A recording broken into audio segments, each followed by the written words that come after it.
From WLWT, this is Let's Talk Cincy, presented by Western and Southern Financial Group. Put our financial strength behind you. Hello, everyone. I'm Curtis Fuller, and welcome to Let's Talk Cincy, a criminal case that's made headlines for 30 years. It involves the murder of a 67-year-old woman and the man convicted and sentenced to death row. He has always maintained his innocence and has scored legal victories leading to his release and a new trial. With me today is Elwood Jones and his attorneys, Jay Clark and Dave Hine.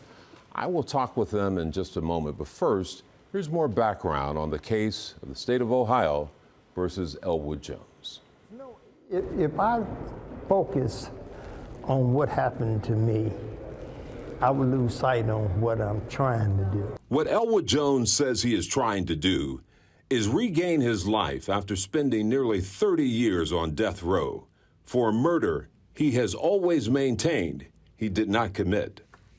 In 1996, Jones was convicted of murdering Rhoda Nathan inside a Blue Ash hotel. In 2022, Judge Wendy Cross overturned his conviction, maintaining the state withheld evidence. Jones was released from jail and granted a new trial. Attorneys for Jones also asked the court to exclude any unavailable witness testimony from the first trial if the case is retried. That includes a key witness, Officer Michael Bray, who has since died. On August 29th of this year, the appeals court sided with Jones and ruled no prior testimony from any witness can be used in a retrial. This is huge because they certified without this evidence, they cannot successfully prosecute the case. As it stands right now, they don't have that evidence anymore. Yeah, I'm bitter, but I'm not bitter that out of rage. It happened. All I can do is look forward and keep moving. 4,000 pages for a prosecutor even snap and say, yeah, we had them, but we didn't think they was important. You took my life. I had 6 execution dates. And it's nothing. It's sad. He is limited to the amount of time he can leave his house during the week. He says church is a priority for him. And he also says faith, family, and friends have gotten him this far.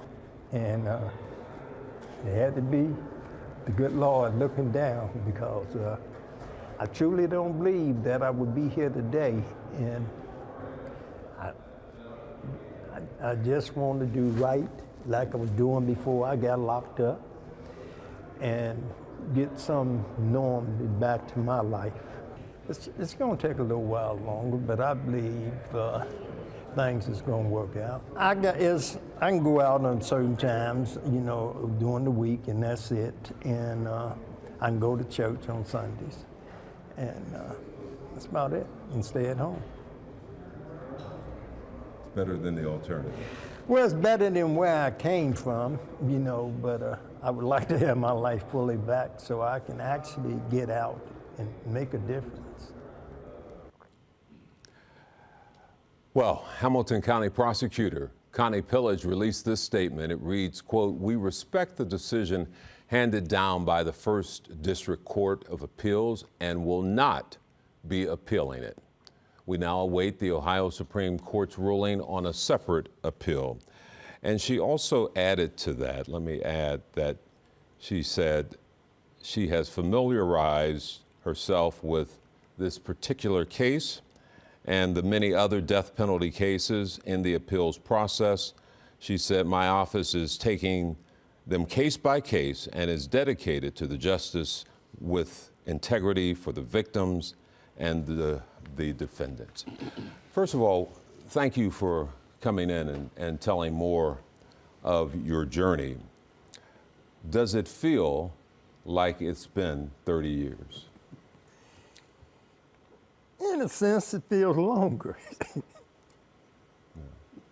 And it only feels long when I think about things that have happened and, you know, and still happening. And it just seemed like there's no end to this. And the prosecutor, makes statements, but she has a right to bring this to an end. if she read the files and all in this case, and actually wanted to make integrity in that office, she would did that and dismiss this case. And you said you were facing 6 execution dates. The last one I was faced when I was on the streets. They had to go to the judge. And I laughed about it. I said, what they gonna do, come to my house and get me and say, you going to Lucasville to December 6th.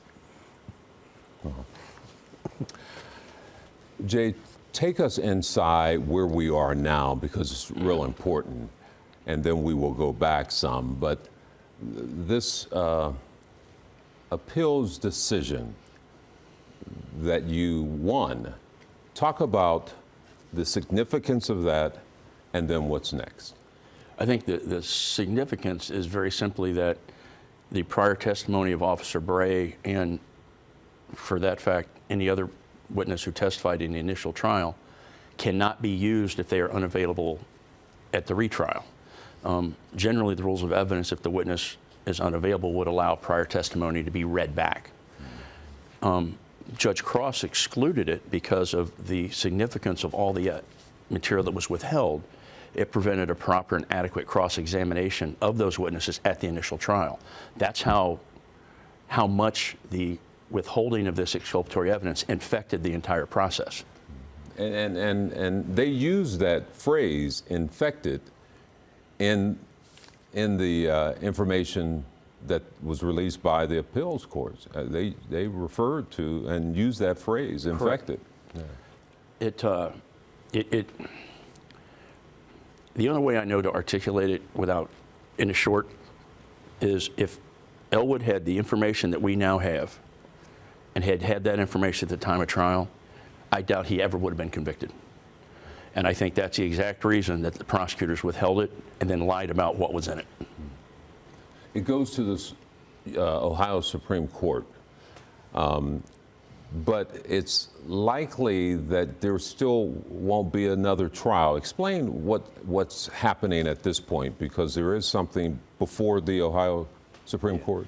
So the question that's before the Ohio Supreme Court is a very narrow procedural point.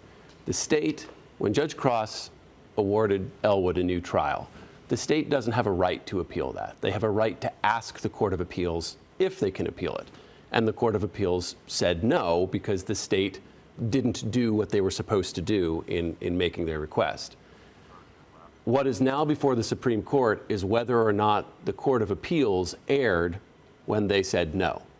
If the Supreme Court rules for the state, all that means is we then go to the Court of Appeals to determine whether or not the state, their claims of error in the order awarding Elwood a new trial have any merit.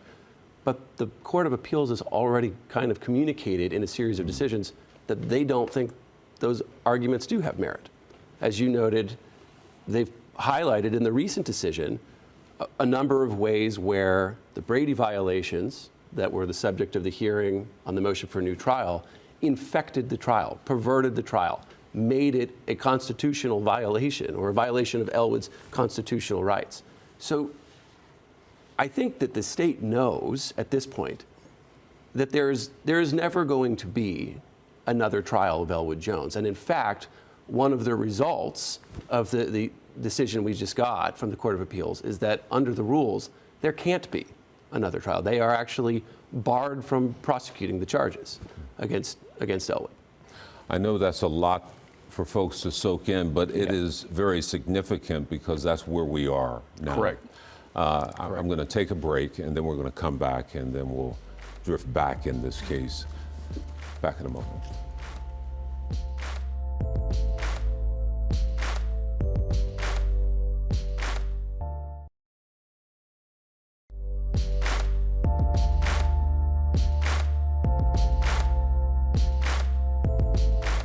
Welcome back, everyone. We're talking about a case, again, that's made headlines for 3 decades. It is impossible to try to go through every little detail that has happened over the past 30 years, but I guess we have to pose this question. At the end of the day, there is still a life that was lost. And I am certain that all of you have thought about this in the course of navigating this trial. I'm certain in the course of time you've thought about this too. I mean, I don't know what you say, because probably the outcome of this won't change minds of family members or prosecutors who initially tried the case. Well, I'm not so much worried about changing the mind of prosecutors and the people that she have in that office that's still there. My concern is, even with the family, I feel sorry they lost their parents, their mother, but it wasn't me. I'm a victim just as well. So at the end of the day, all I can ask them is to go back and look and read. And they say, did they get this wrong? Did they feed us the wrong information? That's not hard. Take the blinders off, that's all I ask. And people should have some perspective, and you were sharing this with me. Being in jail without being on death row, it's a totally different situation. I mean, and even trying a case is different, because you have to go back from square one. Is that? Yeah, I think, picking up on what Elwood said about the Nathan family, I think what's telling about the injustice to the family was a snapshot when I believe we were in Judge Cross's courtroom after she had granted the new trial on whether or not Elwood should be released on bond. Mm-hmm. And the family participated by Zoom, and they were voiced very strong opposition to being released. And what I thought was telling was the judge asked, have you had a chance to read my decision? In other words, had the prosecutor given it to them? No, we haven't. At that point, why haven't they shared that information? And I think the injustice to the Nathan family and Rhoda Nathan was the prosecutor's misconduct 30 years ago, when they didn't use the information they had to follow what were clearly much better suspects, instead relying on basically questionable police work and ignoring anything that didn't fit their theory. That's where the injustice to the Nathan family and Rhoda Nathan took place. And it swept Elwood up in it. And that's why we're in the position we're in today. Had this trial been done properly with all the evidence disclosed, I know Elwood wouldn't have been convicted. And there's probably a good likelihood that there is another person who we have, I don't want to say we know who the killer is, but is a much better suspect, much better. Yeah, and even the court says in that ruling, it says, look, we don't know what would have happened if the information was there, but the information should have been there. That's according to the appeals court ruling. Exactly. I want to talk about what has been described as the smoking gun. I think that's how, it's not literally a gun, but it's this necklace that's been talked about so much in this case, and we'll talk a little bit more about that when we return.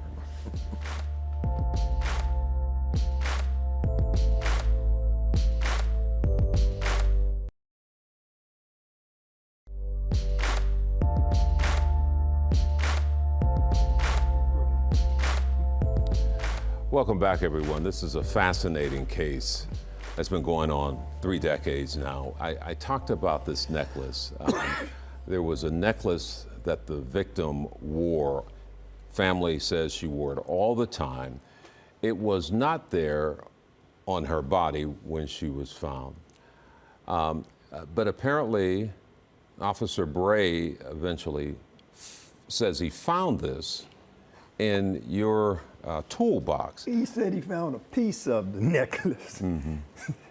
And it was a pendant. And that didn't come out, I didn't know about it until 2017. It was in September on the 27th, 1995. I got arrested. I was down at KD Lampton working. And the 2 officers come up in black suits, and they say, Butch, Jones, and some just kept telling me, say, put your hands on that tape. Some just kept me saying, please put your hands on the table. So when I did, they cuffed me, took me downstairs. I see Stokes and Lilly. They take me to District 1. They put me in the room, and they sit there for a minute. They open the briefcase, and it's folded, and they say, look what we found in your car. They put it in front of me, and I looked at him, and I said, you found it in there, you put it in there. Stokes go out in the hallway. He get on the phone, who he was talking to, he said, he didn't bite. I never forgot that. Because we should point out that people had already looked in your car. Yeah. This is so important because, first of all, if I understand correctly, the belief was this was a unique, one-of-a-kind item, and that was not necessarily the case? That was part of some of the more significant information that was withheld from the defense back at the time that we have since obtained. At the time of the event in the trial, this pendant was supposedly made from the wedding rings, and I don't remember the exact relationship, but like 2 generations past, the mother and the father's wedding rings been made into this pendant.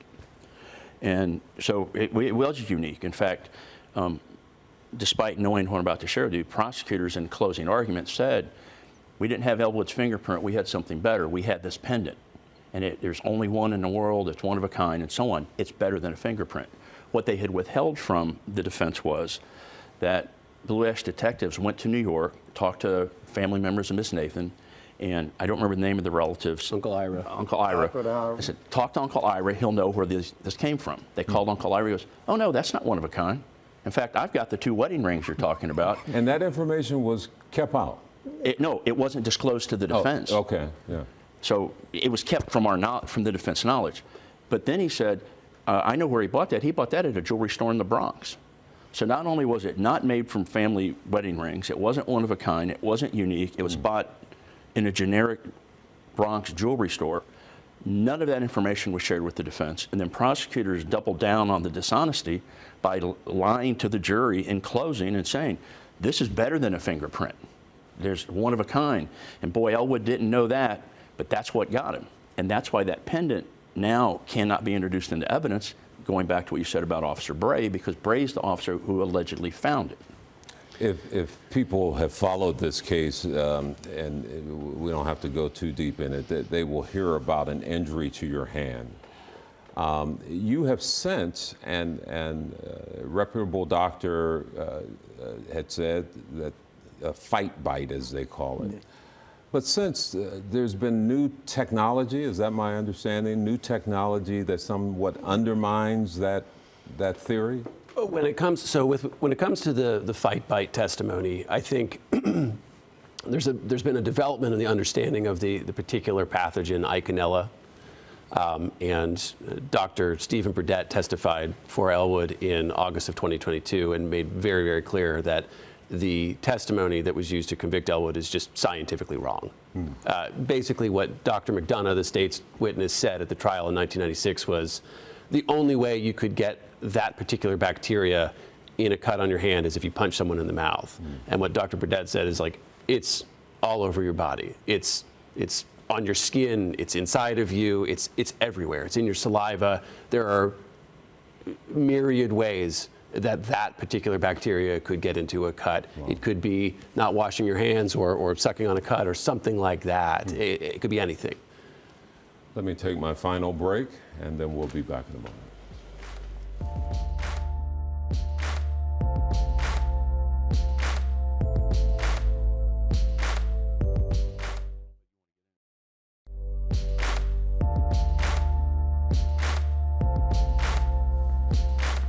So I started off by talking about where do you go from here in this case.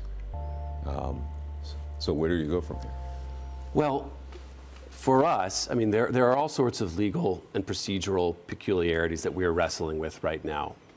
But I think what people need to understand is, where does the prosecutor go from here right now? And it should be that this is all over. Connie Pillich unquestionably has the authority to drop the charges today, to make this end.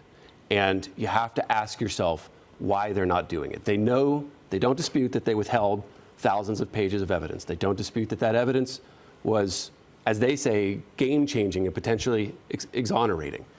They know that they can't try Elwood again. So why is this still going? And we have our own thoughts on what's going on. None of it is even remotely tied to the pursuit of justice. There are all sorts of reasons why they're, I think, kind of exploiting Elwood's case to get a procedural win that won't ever result in anything happening to Elwood again. But they're dragging out this case when they wasted 30 years of his life. It needs to end. 30 years of your life, you've lost family members. Yeah. You've lost 30 years of your life. Well, the last 30 years, some other things happened and my health is failing in some sense, and I'm still getting up at 4:30 every morning. And so I don't know if that would ever change. And it does make some people uncomfortable around me. Like, what are you up? I can't sleep. I'm on a time schedule that I had to get up every morning at this time. So. Your church has been very important to you. Yes, Hyde Park Methodist Church has stood by me.